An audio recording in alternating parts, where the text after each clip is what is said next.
Chapter 20. The Embrace. Your longing now has reached a fever pitch, a burning in your heart, quite different from that which you have felt before. Your heart may even feel as if it is stretching outward, straining heavenward, near to bursting with its desire for union, a desire you do not understand, but can surely feel. This is a call to move now into my embrace and let yourself be comforted. Let the tears fall and the weight of your shoulders rest upon mine. Let me cradle your head against my breast as I stroke your hair and assure you that it will be all right. Realize that this is the whole world, the universe, the all of all, in whose embrace you literally exist. Feel the gentleness and the love. Drink in the safety and the rest. Close your eyes and begin to see with an imagination that is beyond thought and words. You are no longer the object viewing the subjects of the kingdom. You are the heart of the kingdom's beauty revealed. The beloved child suckled at the breast of the Queen Mother Earth. One child of one mother, nameless and beyond naming. No I resides here. You have given up the vision of your eyes and the I of your ego. You are loosed of bounds, no longer a thing of beauty, but beauty itself. Thingness is over, and your identity no longer stands in form, but flows from life itself. Your beauty is the gathering of the atoms, the order and chaos, the silence and solitude, the grace of the cosmos. Our heart is the light of the world. We are one heart. We are one mind. One creative force, gathering the atoms, establishing the order, blessing the silence, gracing the cosmos, manifesting the light of the heart. Here we live as one body, experiencing communion, the soul's delight, rather than otherness. It is a seamless world, a tapestry where each thread is vibrant and strong, a canticle where each tone is pure and indivisible. We have returned to the embrace, and now your arms cradle me as well, for an embrace, although it may begin with one reaching out to another, concludes with mutuality, shared touch, a melding of one into another. The embrace makes one of two. And now we begin to see with the eyes of our heart.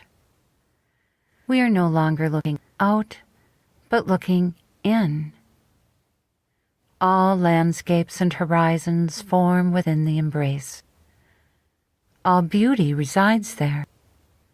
All light is fused and infused within the embrace. Within the embrace our sight clears, and what we see is known rather than understood.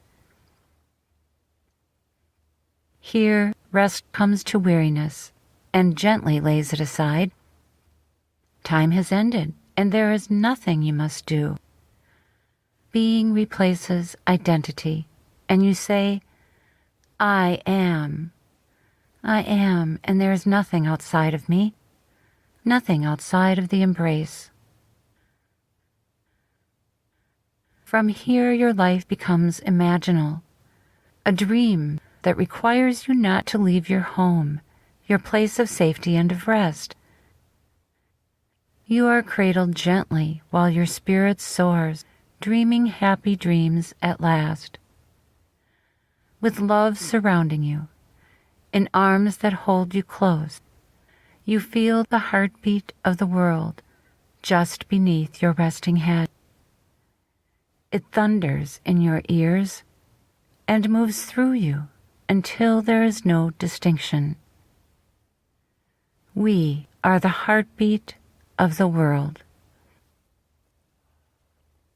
This is creation. This is God. This is our home.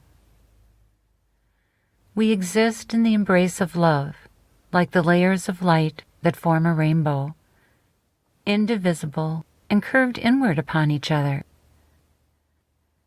Love grows from within, as a child grows within its mother's womb. Inward, inward, into the embrace, the source of all beginnings, the kernel and the wholeness of all life. The whole exists, untroubled by what it will be. It is. The time of parables has ended. A new time of no time awaits. Nothing is like unto anything else. Likeness, like thingness, has been overcome with oneness. Oneness prevails. The reign of Christ is at hand. I am alive, and you do believe this, or you would not be here. Yet you think not of me living, and imagine it not. Christ reigns in the kingdom in which I live, just as Christ reigned within me on earth. In the cave on this earth where my dead body was laid, the Christ in me returned me to the embrace. The singular heartbeat of the man Jesus no longer sounded. My heartbeat was the heartbeat of the world.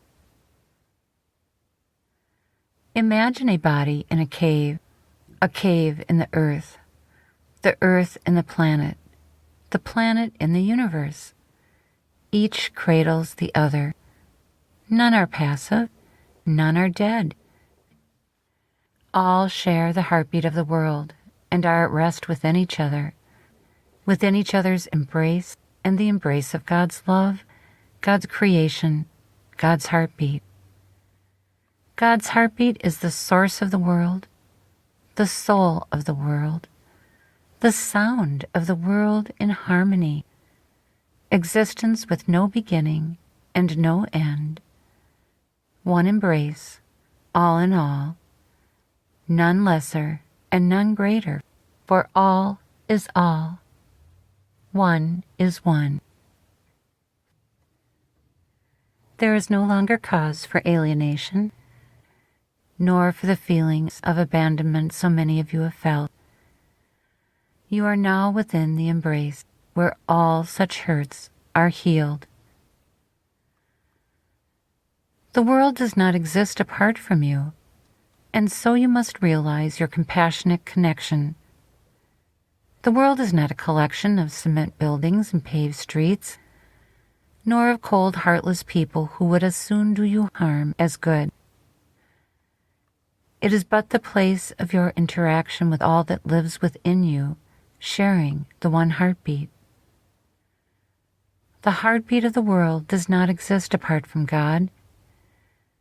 The heartbeat of the world is thus alive and part of you. This heart connection is what we seek to return you to. This realization that the world is not a thing, as you are not a thing. Your identity is shared and one in Christ. A shared identity is a quality of oneness. A shared identity is one identity. When you identify with Christ, you identify with the one identity. When you realize the oneness of your identity, you will be one with Christ. Christ is synonymous with oneness. Who could be left out of the embrace? And who, from within the embrace, could be separate and alone? Have you never felt as if you would wrap your arms around the world and bring it comfort if you could? This you can do, not with physical arms, but with the arms of love. Have you never cried for the state of the world as you would for one small child in need of love? Has the world then not lost its thingness? And has it not as well lost its personalness? Are your tears not shed for what lives and breathes and exists along with you? And is the you who sheds such tears a personal being, a thing, a mass of flesh and bone? Or are you, like the world you cry for, devoid of thingness and a personal self? And when you have leapt for joy at the world's beauty, has it not leapt with you, returning grace for grace? Is it possible to have a concept of wholeness, of all, and for it not to exist? And how could it exist apart from you? Oneness with Christ, dear brother and sister, is nothing more than this concept realized, and also nothing less. This lesson is only as complicated as the most complex among you needs it to be. But for some it can be simple as realizing the oneness of the embrace. Within the embrace, you can let all thought go. Within the embrace, you can quit thinking even of holy things, holy men and women, and even divine beings, even the one God. Is not the embrace itself holy? Is not the sunrise and sunset? Is not the least of the birds of the air as holy as the mighty eagle? The blade of grass, the fleck of sand, the wind and air, the ocean and her surf, all live by the universal heartbeat and exist within the embrace. Is not all you can imagine holy when you imagine with love? Is not all you cannot imagine holier still? Sanctity is all that exists within the embrace. How could you be less than sacred? You exist in holiness. The first step in remembering this holiness is forgetting. Let yourself forget that you do not feel holy and that the world does not appear to be sacred. Let your heart remember that you are holy and that the world is sacred. 1,000 things can pull you from your remembrance. Forgetting things can free you to remember. Forget yourself and memory will return to you. Beyond your personal self and the identity you have given your personal self is your being. This is the face of Christ where all being resides. This is your true identity. Thankfulness is the nature of your being. It could not be otherwise when awe and magnificence encompass you in the embrace. Your heart sings in gratitude for all that you are. You are the beauty of the world, and peace abides within you. Peace is the foundation of your being, not a peace that implies an absence, but a peace that implies a fullness. Wholeness is peaceful. Only separation creates conflict. Love is the source of your being. You flow from love, an outpouring without end. You are thus eternal. You are pure and innocent because you flow from love. What flows from love is changeless and boundless. You are without limit. Power is the expression of who you are. Because you are changeless and boundless, you are all-powerful. Only lack of expression leads to powerlessness. No true expression is possible until you know who you are. To know who you are, and not to express who you are with your full power, is the result of fear To know the safety and love of the embrace is to know no cause for fear, and thus to come into your true power. True power is the power of miracles. Miracles are expressions of love. You might think of them as acts of cooperation. Holiness cannot be contained, and it is not within your power to limit it. To feel the holiness of the embrace is to release its power. While expression and action are not the same, understanding their relationship to each other is essential. Expressions of love are as innumerable as the stars in the universe, as bountiful as beauty, as many-faceted as the gems of the earth. I say again that sameness is not a sentence to mediocrity or uniformity. You are a unique expression of the self-same love that exists in all creation. Thus, your expression of love is as unique as yourself. It is in the cooperation between unique expressions of love that creation continues and miracles become natural occurrences. This cooperation is natural when fear has been rejected. You have long embraced fear and rejected love. Now the reverse is true. This reversal of truth has changed the nature of your universe and the laws by which it operates. The laws of fear were laws of struggle, limits, danger, and competitiveness. The laws of love are laws of peace, abundance, safety, and cooperation.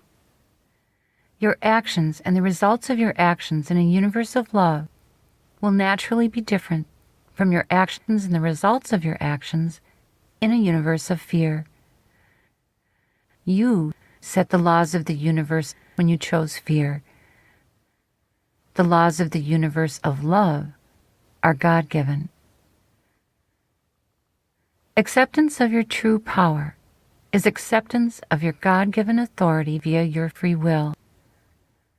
When I beseeched my Father, saying, "They know not what they do," I was expressing the nature of my brothers and sisters as caused by fear. To accept your power and your God-given authority is to know what you do. Let the fear be taken from this area of your thought so that you can see the application of cooperative action. As long as you fear your own ability to know what you do, you cannot be fully cooperative.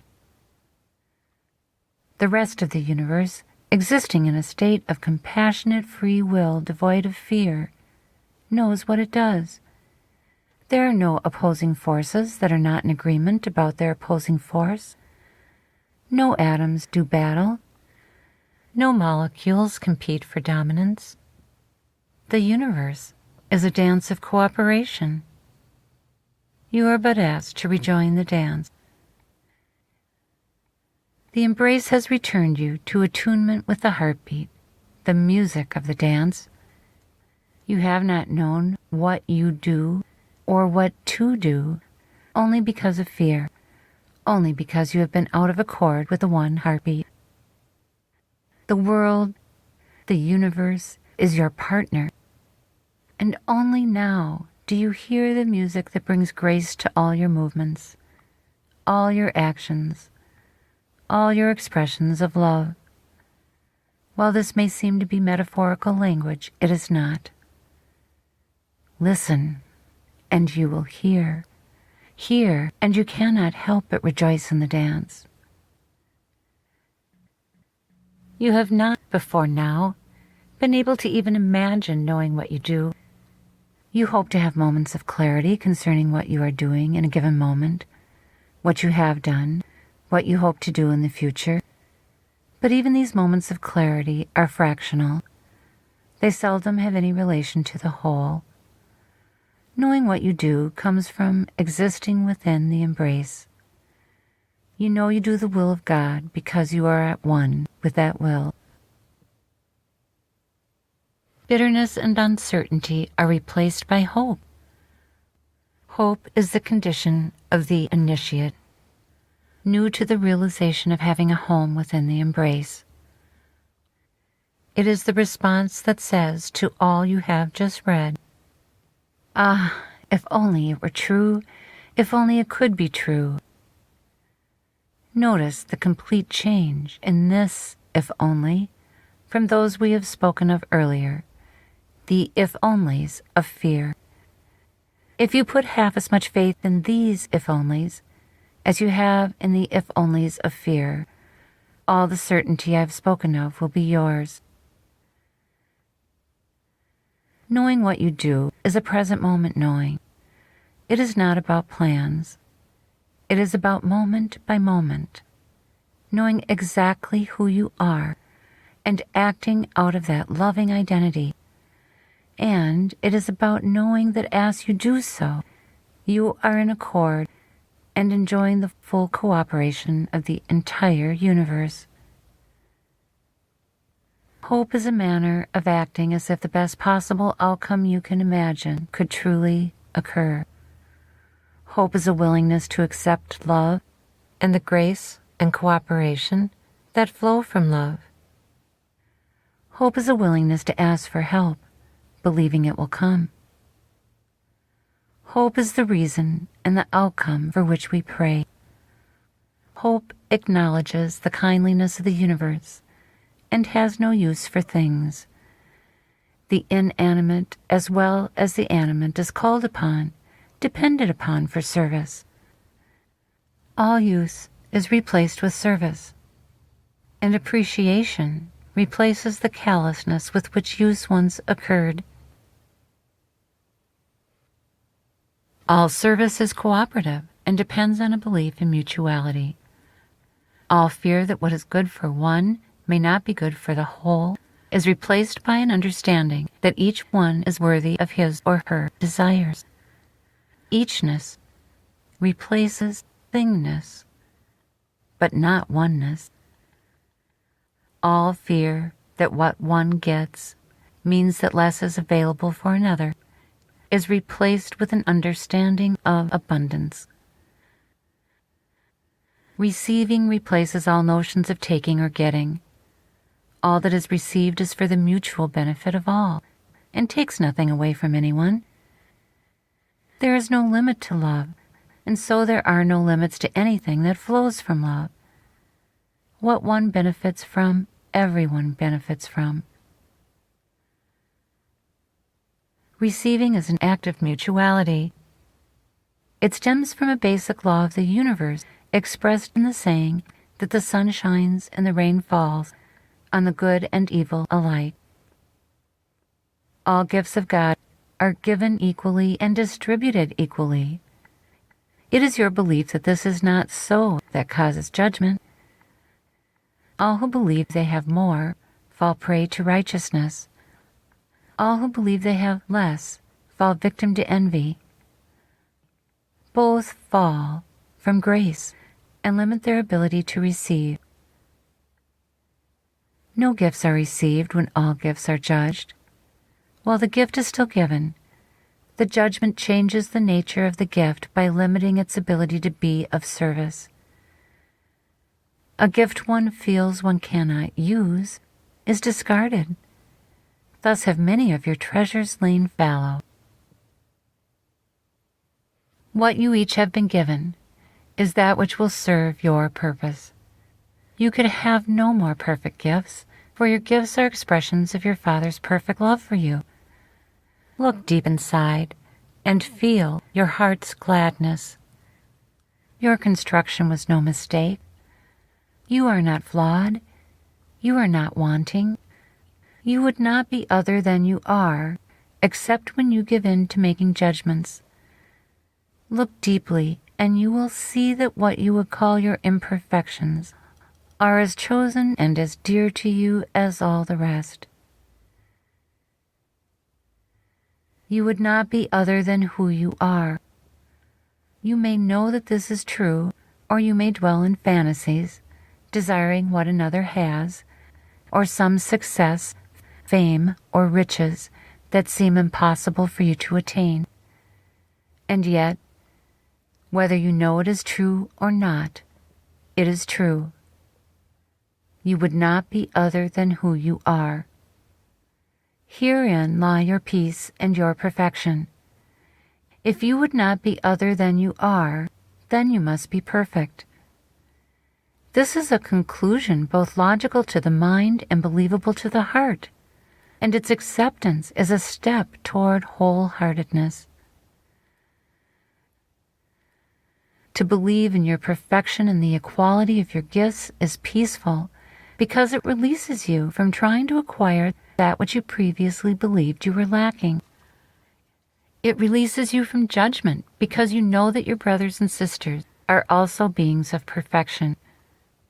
When you begin to see them as such, what you will receive from them is far grander than anything you would before have wished to take from them. Your thinking will begin to change to reflect your recognition of reception. Reception and welcome are highly linked. You will find you are welcome to all the gifts you recognize in your brothers and sisters, just as you freely will offer yours to serve them. To serve rather than to use is an enormous change in thinking, feeling, and acting. It will immediately make the world a kinder, gentler place, and it is only a beginning. To serve is different from your ideas of service, however. Your ideas of service are bound to your ideas of charity. Your idea of charity is based on some having more and some having less. Thus you must remain cognizant of this distinction between serving and service. It will be helpful if you keep in mind that the idea of to serve is being used to replace the idea of to use and is its opposite. It replaces the thought of taking with the thought of receiving. It implies that you are welcome to all the gifts of the universe and that they can be given through you to others as well. It implies willingness rather than resistance. To change your thinking and your feelings from expecting resistance to expecting willingness is another key change that will lead toward wholeheartedness. When you change your actions from those of resistance and use to those of being willing to serve and be served, it will assist not only you and your peacefulness, but will bring peacefulness to the world as well. Before you begin to resist the notion that you could have anything to do with world peace, realize that you naturally have reacted with resistance. You must replace your willingness to believe in your inadequacy and smallness with your willingness to believe in your ability and mightiness. Remember not your ego concerns, and remember instead the warmth of the embrace. Remember not your personal identity, but remember instead your shared identity. Your personal concerns are concerns you have been taught to believe you have. They are small concerns, and they are among the reasons for your belief in your inability to effect change within your own life, and certainly within the greater life of the universe. You must understand that when you think of your personal life, personal concerns, personal relationships, you are separating yourself from the whole. These concerns are a matter of perception and are things your mind has been trained to see as being within its scope. It is as if you have cordoned off a little section of life and said, "These are the things that relate to my existence and to me, and they are all I need concern myself with." Even when you think of expanding your view, you deem that expansion unrealistic. You cannot do everything. You cannot effect world peace. You can barely keep your personal concerns in order. Your effort to do so is all that stands between you and chaos. Your heart has a different scope, a different view. It is the view from within the embrace, the view from love's angle. It is the view of the dying who realized nothing matters but love. This realization is not one of sentiment, regrets, or wishful thinking. It is the view from the embrace, the return to one heartbeat, the return to what is known. This knowing you might call wisdom and think of as an attainable ideal of thought. Yet it is not about thought at all, but is beyond thought. It is not wisdom, but the truth. The truth is that which exists. The false is illusion. Love is all that matters, because love is all that is.